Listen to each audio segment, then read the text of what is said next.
কি জয় বাংলা বললে পেটাবো।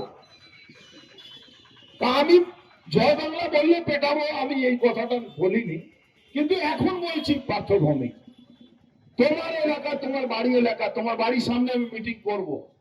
জয় বাংলা বললে যেভাবে চন্দন টিপু দাসকে যেভাবে পুড়িয়ে বাংলাদেশে মারা হয়েছে, জয় বাংলা বলে যেভাবে চন্দন দাস হরগোবিন্দ দাসকে কুপিয়ে কুপিয়ে মারা হয়েছে, তুমি ভাববে না এই জয় বাংলা কিন্তু জিহাদিদের স্লোগান, এই জয় বাংলা কিন্তু বাংলাদেশি রোহিঙ্গাদের স্লোগান।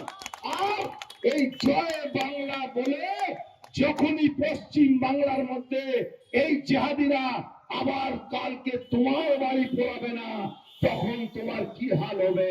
আর নিশ্চিত থাকো জয় বাংলা বলে কোন সনাতনী বাড়ি কোন বাংলাদেশি মুসলমান রোহিঙ্গা পাকিস্তানি পড়াতে গেলে তাদেরকে থাপড়াবো, তাদেরকে পেটাবো।